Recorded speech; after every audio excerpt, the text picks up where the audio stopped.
Welcome, brave souls, to another episode of Terrifying Tales. Here, we embark on a chilling journey into the mysteries of the supernatural. Our pursuit of knowledge takes us to the threshold of the ethereal, the boundary of life and death, and the doorways to the beyond.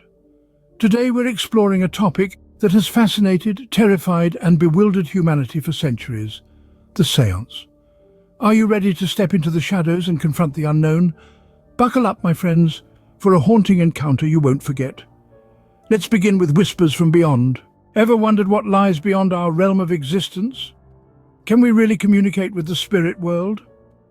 There's an undeniable allure to the unknown, a magnetism to the mysteries of the afterlife that has captivated humanity since time immemorial. Seances, a conduit to this ethereal realm, are shrouded in intrigue and speculation. Are they genuine or just elaborate hoaxes? Do they offer a window into the beyond, or merely a reflection of our deepest hopes and fears? Today, we delve into the mystifying world of seances, attempting to bridge the gap between the living and the dead. Seances, a practice shrouded in darkness and horror, have held a terrifying grip on mankind for centuries. The origins of this bone-chilling phenomenon are buried deep within our unending curiosity and fear of life after death. Since time immemorial, humans have been haunted by the idea of bridging the terrifying chasm between the living and the dead, and seances promised that chilling possibility. Birthed from the shadowy spiritualist movements of the 19th century, seances began to claw their way into popularity, offering a petrifying blend of intrigue, dread, and fear. Often emerging from the desperate desire for solace and longing for contact with the departed, seances evolved into a horrifying mix of the supernatural and the theatrical. Participants often found themselves entrapped in a terrifying vortex of emotions, instigated by the dread of the unknown and the frightful possibility of opening a direct portal to the spirit realm. In those fearful times, it was widely held that the spectral veil between the physical and the spirit world thinned dangerously during seances, transforming them into terrifying gateways that might lead to an eerie enlightenment. The energy and anticipation during a séance was electric, coursing with fearful anticipation of a direct encounter with world. Séances have held a terrifying grip on cultures throughout history. They mirrored society's fluctuating fears and beliefs towards spirituality and the supernatural, teetering precariously between skepticism and fearful belief.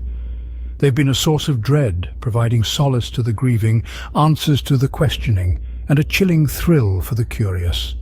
From the foreboding parlours of Victorian England to the mystical circles of modern-day spiritualists, seances have been both feared and despised.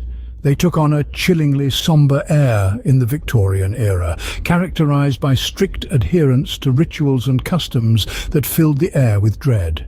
Despite prevailing scepticism, they drew in crowds, their sense of fear whetted by the possibility of the extraordinary.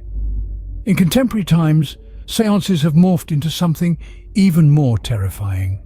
They're seen as a dark form of spiritual exploration, drawing in individuals from all walks of life, each seeking their own terrifying connection to the spirit world. Renowned medium Eusapia Palladino's infamous seances added to the horror surrounding the practice. Her sessions, notorious for their theatrical demonstrations and claims of physical manifestations, sparked fear and debate among skeptics and believers alike.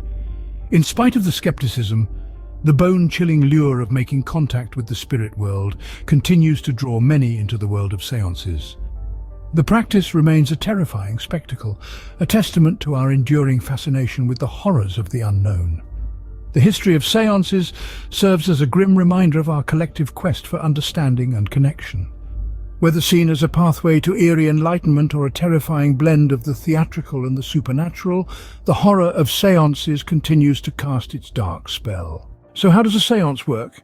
What are the key elements involved in communicating with the other side? Let's take a comprehensive look into the fascinating art of contacting spirits, a practice steeped in history and mysticism, to understand its various facets better. The process begins by meticulously setting the scene. This is not merely an aesthetic or atmospheric choice, but an essential step in preparing the and metaphysical space for communication. Creating a serene environment is the first order of business. Achieving tranquility in the surroundings is of paramount importance, as it aids in establishing connection. This can often involve removing potential sources of distraction, like electronic gadgets, or choosing a location that is naturally quiet and peaceful. Remember, a calm external environment can often nurture a calm internal state, which is crucial for participants involved in a séance. Next comes the adjustment of lighting.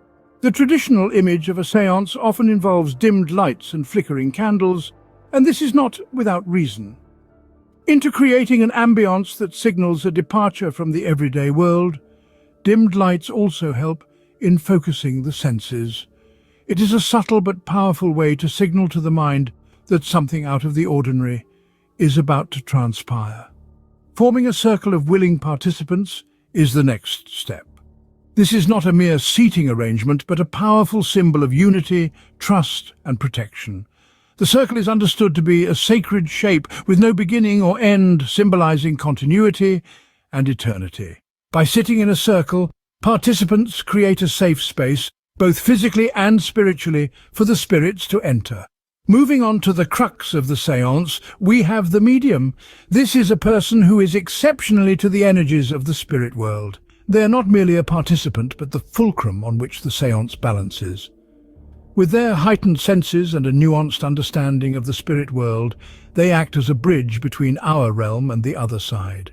Mediums may employ a variety of tools to aid in communication. Some prefer using a spirit board, also known as a Ouija board, which has letters, numbers, and words that spirits can use to spell out messages. Others may use a pendulum, a tool that can swing in different directions to answer yes or no questions.